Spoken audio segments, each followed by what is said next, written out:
take a look at the 8 Brocades of Silk, which is a classic Qigong exercise. And the one thing to keep in mind is that Qigong exercises like the 8 Brocades are different from general warm-ups and some of the stuff that we do before class starts, in the sense that they're not meant to necessarily stretch. They're meant to open up the joints and open up the channels, the Qi channels, and all of that. So there are certain basic rules that you want to follow, and one of them is that you don't want to push too much. So for example, if you're stretching up, you want to lift the hands and the arms up high enough that you're opening everything. But if you go too far, now you're essentially blocking everything on the channels because you're tensing up so much and you're kind of squishing your head, for example, in this case, or your neck. So all the extensions are done, and not to 100%, not to a maximum, but enough that you feel the extension and you feel the opening in the joints and no more. The other thing is the pace is slow. It's about the breath. It's about engaging the body and warming up the body in the sense that you're getting the body moving, but it's not about pushing the limits of the body, right? The other thing is there's many variations on the 8 brocades. There's also all sorts of different kind of stylistic changes that are common. Sorry, as I try to adjust this. So depending on the background, depending on who is teaching it, you're going to have like stylistic variations, whether the arms are going sideways or in the front, or whether it's more linear. As long as the basic stretching is done, it can all be correct. There are also variations that are more Shaolin, meaning kind of the Buddhist Chinese version, and those tend to be like more like a little hardcore. So that's where you'll see different variations on what is essentially the 8 brocades, but done with different flavors and different emphasis and different stylistic variations. But it's all essentially the same. So it's not like there's one that's better than the other. So there's no point in getting too hung up. The more important thing is to simply do it nice and deep, the deep, relaxed breath. The body is alive, which means that when the arms are moving, your knees are going to be actually engaged. So like when you're stretching up, you lengthen the knee, you straighten the knee. As you come back down, the knees bend slightly, the hips are slightly tucked. So we're keeping the same mindset and the same basic rules as doing the warm-ups and the form. And this is where you see how the variations start coming into the 8 brocades of silk. So for example, my bias is going to always have, as I'm doing these, the same fundamental principles that I use. So tucking in with the hips, lengthening the spine, having a rounded back, so that as I do the 8 brocades, I'm not losing all of the principles of the Hidden Tai Chi system. But apart from that, 8 brocades, we can start. So it's a nice Qigong exercise. It stimulates energy, stimulates the flow of energy, so opening up the different channels, the 8 extraordinary meridians, but also the main channels that you find in acupuncture. So let's do that. But before we do that, feet together, toes together, and let's take a bow. And feet shoulder width apart, knees bent. We're going to go straight to the 8 brocades. And you want to start placing placing your hands on your belly. It's a lot easier. As a general rule, for men, the right hand is on top. For women, the left hand is on top.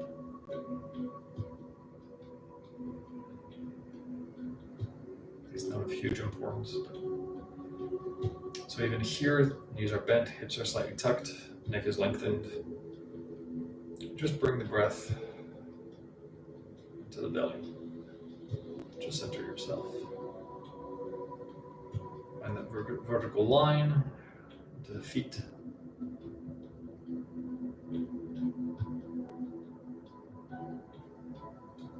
So let's start reaching, interlacing the fingers and reaching up. inhaling and then release. And again.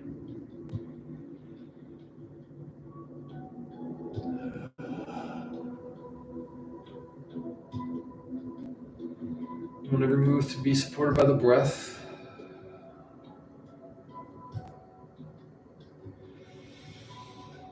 So inhale.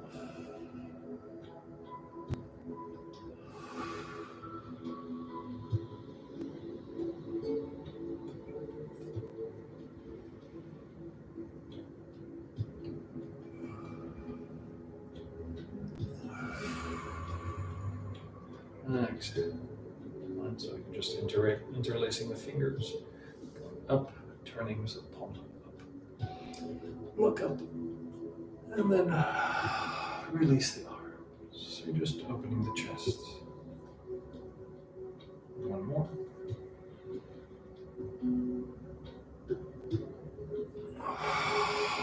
And release. Now some people also have a little drawing into the dantian during each exercise. Not every tradition has it, so don't worry too much about it. So now we're going to separate the hands. This is mostly about the hand that's up top. And then release. So this is like separating heaven and earth that we've done before. But this time I'm not going for the full stretch. Notice my arm is bent. It's just opening along the vertical. There's a lovely variation of this that we're going to do right now, which is the same thing, looking up, opening, but then the arms are going to go to the side.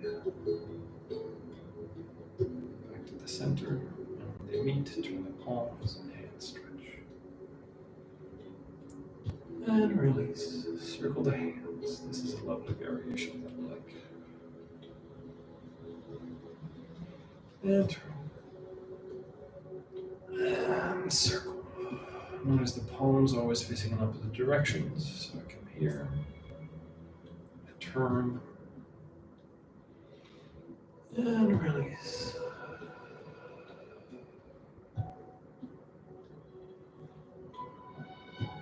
And again, only the vertical. And circle. Come to the center. And again, look up. And circle.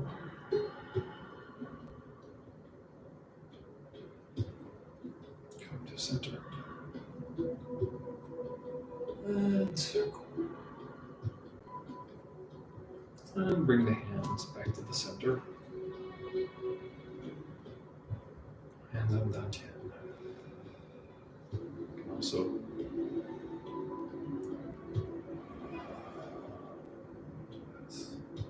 whichever works. Now, horse stance. You're drawing the bow. So here, so try to, you don't have to go too low. The lower you go, the more tension there is. So here again, we're trying to open the quad here so that you're using the hips as a support. And we're going to bring the hands together. And on exhale, draw the bow. So in most tradition, drawing the bow is done basically forming an L with the fingers. Some tradition, you're doing the talisman. So in this case, the traditional one is doing the L. And part of the work is the inhale here and then the extension. And then drawing the hands back to center.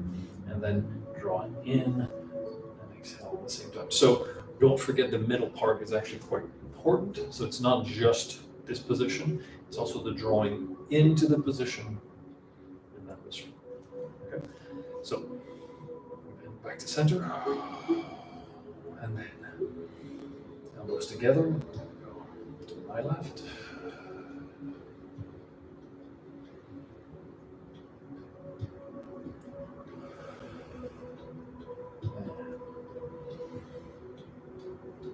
Exhale on to the side. And Inhale. Exhale, draw in.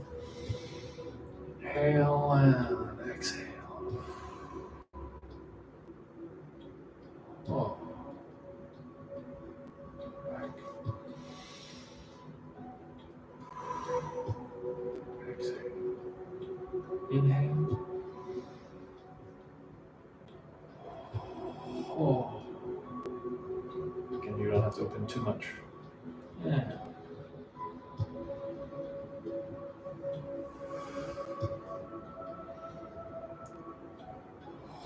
Oh.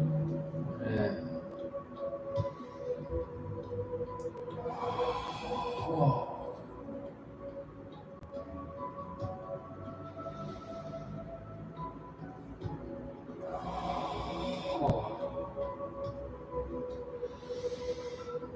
Inhale. Oh.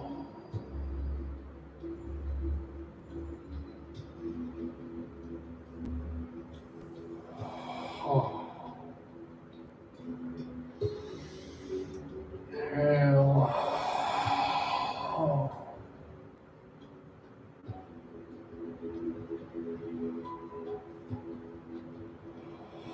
Oh.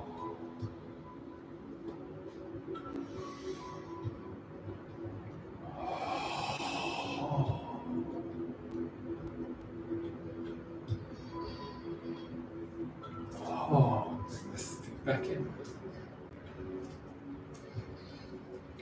Now very gently. Now facing backwards. So inhale and then just notice here you can just relax. In the previous classes we do it usually with the hands up. It's a little more of a stretch. This can just be an activation of the head and neck. So don't have to stretch too far. So inhale and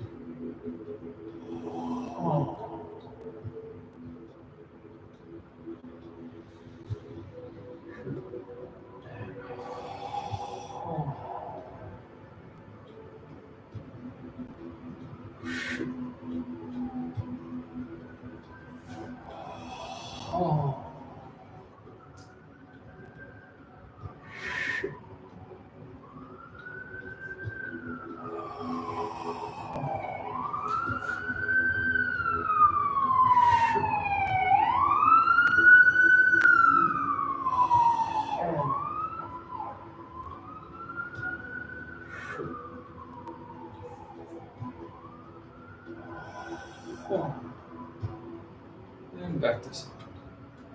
Right. And here you can feel that the difference. If you're really opening up, then the tension is in the chest. You're kind of focusing on the opening of the muscles of the chest. But if you're just gently opening the arms, opening the hands so the palms are facing out, that's really kind of.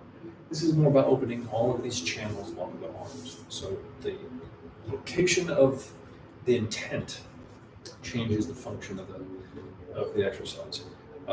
In our general warm-ups, we're here and we're nice and open because we want to kind of open up the muscles. Here, if you're doing it as a Qigong exercise, you just release a lot of that and just open the arms.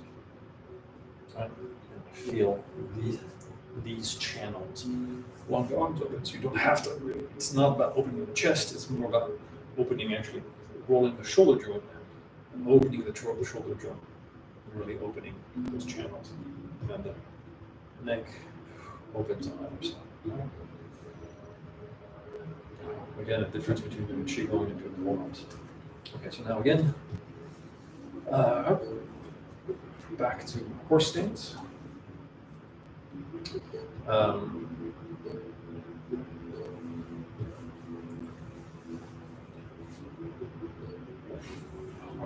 It's bear shaking its tail.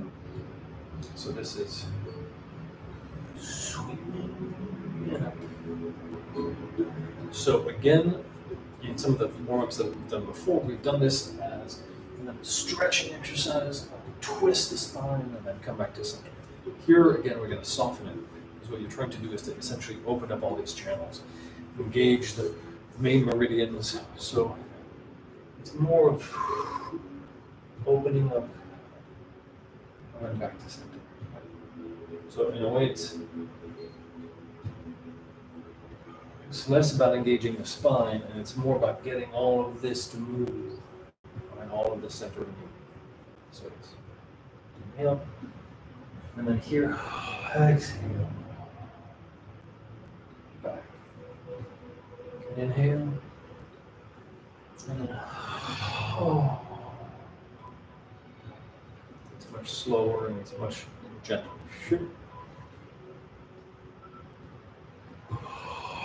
Oh. It's more like a massage of the internal organ, more than a twist of the spine.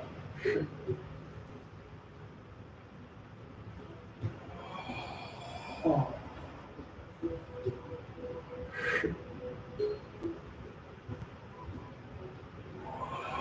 Oh.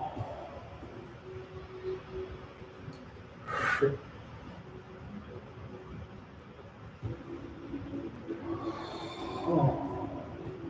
In some tradition, just go in one direction. Oh.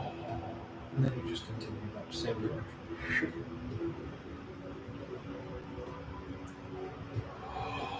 Oh. Which feels kind of good, actually.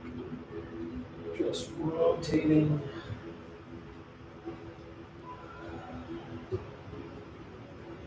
Good. Kind of play with this kind of opening of the belly. Smooth back, and then go the same number in the opposite direction.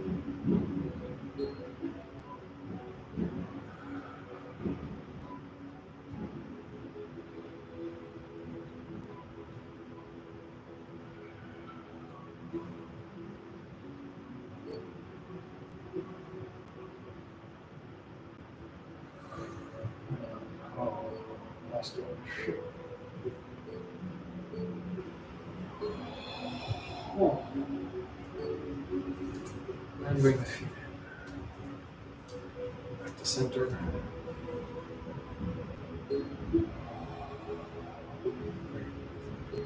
Back to the lower dantian.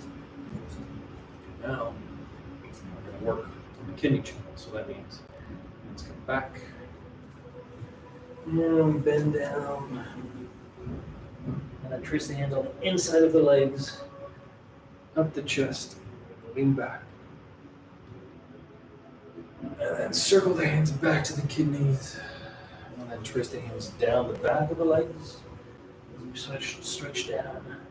Circle hands, the inside of the legs, come back, go up, lean back, and come back.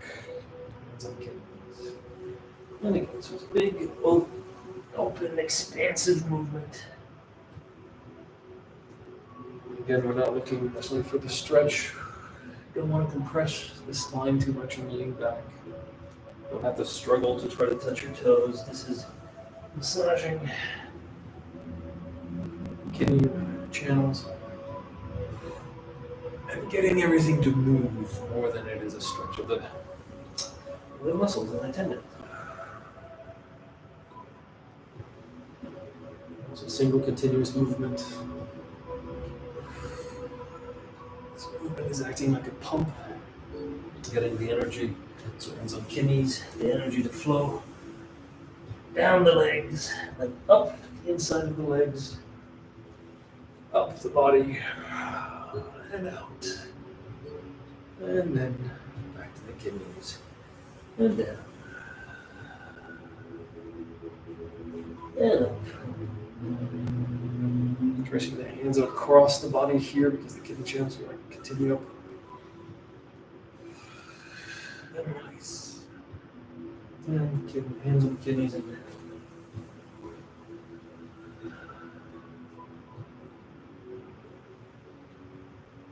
You're breathing nice and deep through the process.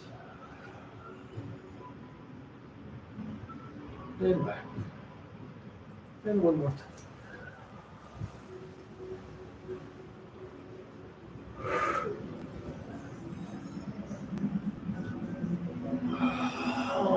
And back to center. Bring energy into the lower dantian. breath back into the low belly. And now, horse stance again. Again, these horse stance, depending on your level of comfort, you can either stay fairly high and just use the structure of the hips, or you can try to do them here, right? It's much lower. So in this case, let's try to go a little lower. This is punching with an angry stare. This is actually to work on the liver channel. It stores all your anger. So we're going to get rid of it and come back. So we're going to go.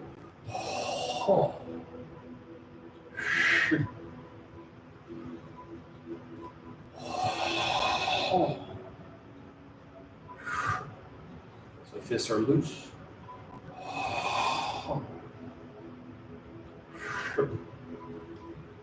Everything comes out of the center.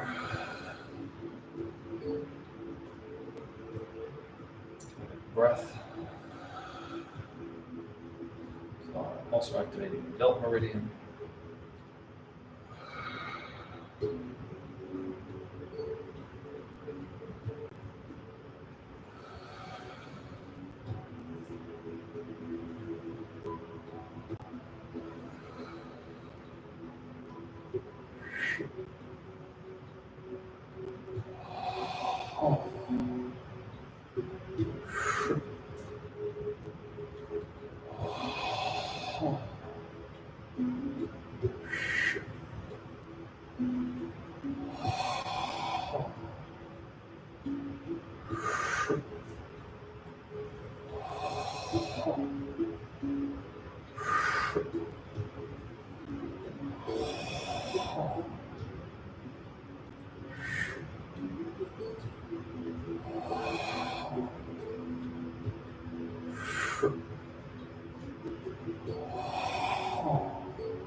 Feet in. Again. Everything back to the top. Now finally, there's variations of it. This is the finishing move. Essentially, it's a heel drop. Some traditions, you also have a stretch down, which comes up and back to front, and then the heel drop. It's good. In this case, it really is essentially whipping the softly and gently whipping the spine forward and back, so it's not. So here we bend forward, so it's not necessarily a stretch, and then unroll the spine, and then lean back. Letting that obtain. Back to front, and then drop on the knees. All right, so it's not necessarily a stretch, it's a curling of the spine. The knees can be slightly bent, and rising up. So, and then.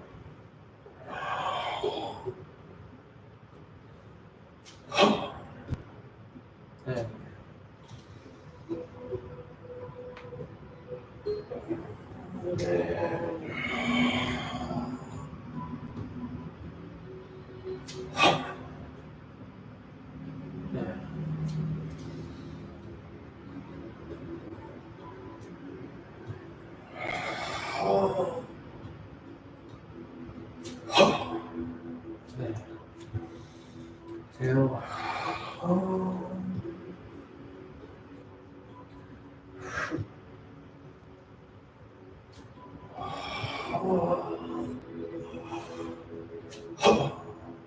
let's do one last one.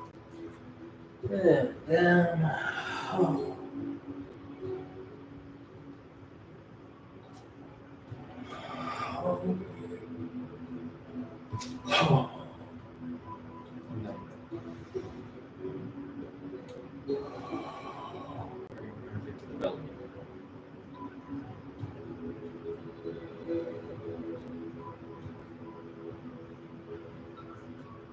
Bend your knees, hips are tight, shoulders relaxed.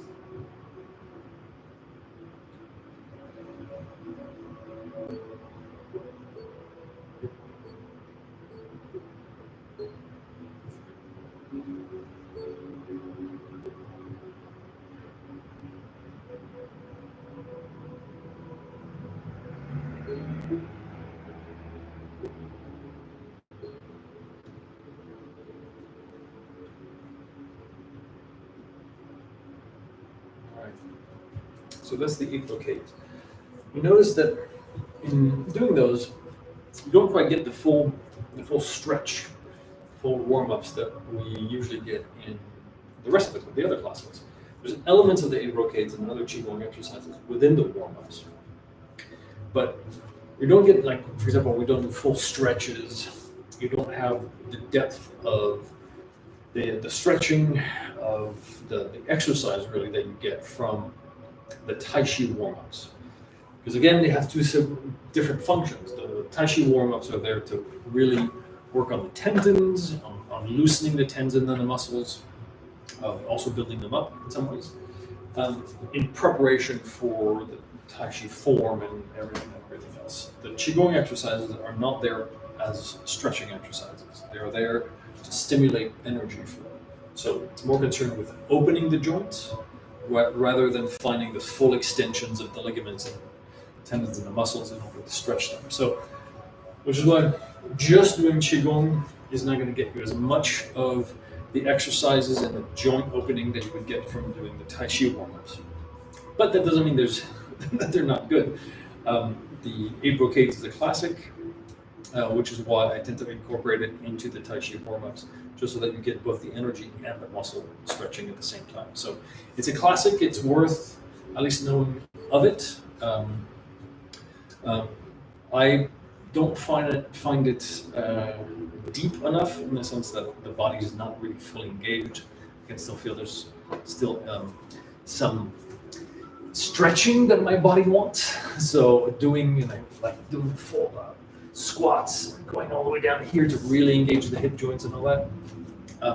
So feel free to do the 8 brocades. I would encourage you to do then other warm-ups as well, just to get the full range of motion in your hips, and to preserve them and develop the strength that you're going to need. So that's the 8 brocades.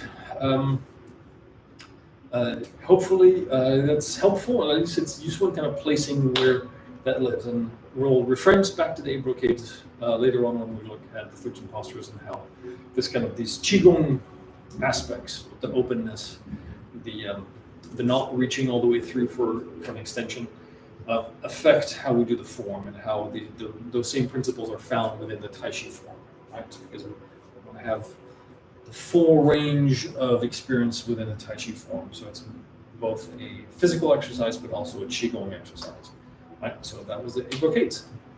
Class continues. Hidden Tai Chi. Oh, actually, I almost forgot. Let's take a bow. And I'll see you next class. HiddenTaiChi.com if you want the rest of the class, because that's where it is. Ciao.